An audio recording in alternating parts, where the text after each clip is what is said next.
साधारण 4 वर्षाच्या कायदेशीर लढाईनंतर काळा घोडा येथील आर्टिस्ट सेंटरची जागा जी आहे ती सोडावी लागली होती। मात्र पुन्हा एकदा या 4 वर्षांनंतर हे पर्व नव्याने सुरू होत आहे। जागा फक्त बदलली आहे, ती असणार आहे प्रभादेवीमध्ये।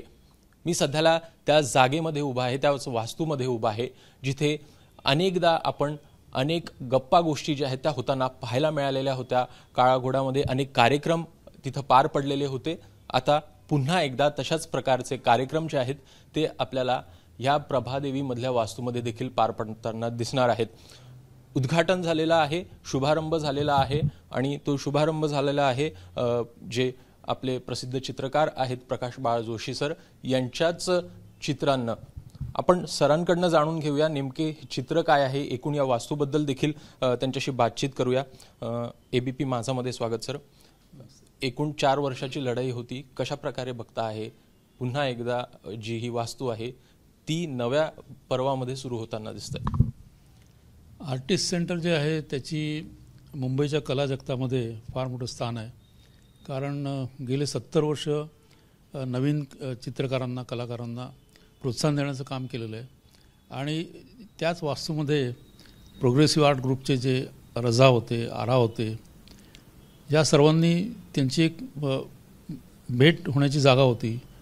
चित्रकलेवर अनेक पद्धतीनं चर्चा व्हायच्या आणि चित्राची प्रदर्शन व्हायची। तर 70 वर्षांच्या काळानंतर ते एक मध्ये खंड पडला होता आणि आमचा प्रयत्न असा होता की ही जी एक ऐतिहासिक संस्था आहे तिचं काम पुढे चालू व्हावं, म्हणून या नवीन वास्तूमध्ये हे आर्टिस्ट सेंटरचं काम जे आहे ते परत सुरू झालं आहे। आणि मला व्यक्तिशः आनंद याचा आहे की हे नवीन गॅलरी जी आहे ती सुरू होताना पहिलं प्रदर्शन माझ्या पेंटिंगचं भरवण्यात आलेलं आहे आणि गेली अनेक वर्ष मी नदी हा विषय घेऊन चित्राच्या माध्यमातून पेंटिंगच्या माध्यमातून व्यक्त होत असतो।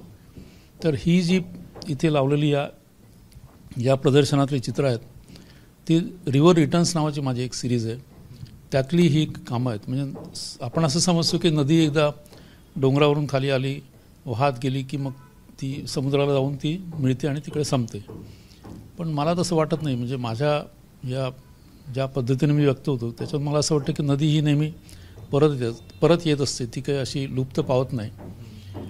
आणि ती जी आहे ती नदी कशी येते तर ती आपल्या लक्षात राहते, आपल्या स्मरणात असते।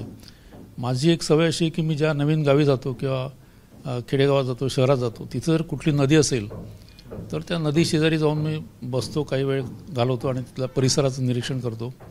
आणि ते जे व्हिज्युअल्स असतात, ते जे दृश्य असतात, नदीचं जे आयुष्य असतं, काठावरचं जे मानवी जीवन फुललेलं असतं, ते बघून मग त्यातून मग ही रिव्हर रिटर्न्स ही माझी सिरीज आहे, त्या आठवणीच्या याच्यावर आधारलेली आहे। एकूण यामध्ये जर का बघायचं तर अनेक चित्र इथं पाहायला मिळतात। एखादं उदाहरण तुम्ही देऊन सांगू शकाल किंवा प्रेक्षकांना एक्सप्लेन करून सांगू शकाल? हां, म्हणजे आता मी परवा एक जण आले होते तर त्यांनी मला असं विचारलं की या सर्व ठिकाणी निळा रंग आहे, थोडासा हिरवी झाक आहे, फक्त ते कोपऱ्यावरचं जे चित्र आहे तिथे लाल रंग वापरण्यात आला, तर ते का असं वेगळं आहे? तर माझ्याही लक्षात आलेलं नव्हतं, पण त्यांनी तो प्रश्न विचारल्यानंतर माझ्या असं लक्षात आलं की ते पेंटिंग मी जे केलं आहे ते मॉस्कोला मी नदी मॉस्कोची बघितल्यानंतर माझ्या म्हणजे ते स्मरणात होतं। आणि वोल्गा जेव्हा लाल होते हे प्रसिद्ध पुस्तक आहे ते, तर तेही डोक्यात होतं। त्यामुळे ते काढता काढता तो लाल रंग त्या पेंटिंगमध्ये आला। म्हणजे अशा वेगवेगळ्या पद्धतीनं ते मनामध्ये आपली प्रक्रिया चालू असते आणि मग ते आपण त्या कॅनव्हासवर व्यक्त होत असतो। एकूण तुम्ही चित्रप्रदर्शनासंदर्भात सांगितलंच, इतर देखील गोष्टी ज्या आहेत कलाकारांच्या त्या देखील आपल्याला पुढे येताना बघायला मिळेल, त्याचा देखील या वास्तूमध्ये उपयोग होताना दिसणार आहेत। कशा म्हणजे आमची आर्टिस्ट सेंटरची जी समिती आहे की जी ही सर्व चालवते, तर आमचा असा म्हणजे प्रयत्न राहील की केवळ मुंबई किंवा महाराष्ट्रातील नव्हे तर देशातील कलाकारसुद्धा इथे येतात। आणि मुंबईमध्ये आज असं आहे की चित्र मांडायला सुद्धा जागा नाही, म्हणजे प्रदर्शन करायला जागा मिळत नाही। म्हणजे तुम्ही जर जहांगीरमध्ये गेलात तर तिथे तुम्हाला 7-7 वर्ष वाट बघायला लागते। तर अशा वेळेस जे नवोदित कलाकार असतात त्यांची खूप कोंडी होते। तर त्यानिमित्ताने ही एक वास्तू जरी छोटी असली तरी इथं त्यांचं काम इथं मांडता येईल, त्यांची प्रदर्शन होतील। त्याचप्रमाणे या वास्तूमध्ये छान पद्धतीनं कवितावर चर्चा होऊ शकते, पुस्तकाचं प्रदर्शन होऊ शकतं. आणि सुदैवानं हे समोरच रवींद्र नाट्य मंदिर आहे, जिथं महाराष्ट्रातले म्हणजे आणि मुंबईमधले सगळे मराठी भाषेतले आणि इतर भाषातले सुद्धा सांस्कृतिक कार्यक्रम होत असतात. तर तो एक सांस्कृतिक कार्यक्रम आणि ही दृश्यकला असं कुठंतरी एक छान एक संयुक्तरित्या काम पण होईल आणि एक आदानप्रदान पण होईल. त्यामुळे मला असं वाटतं ही जी वास्तू आहे ही अतिशय योग्य ठिकाणी आहे. आणि समोरच मेट्रोचं पण स्टेशन इथं होतं आहे सिद्धिविनायक मंदिराच्या जवळ.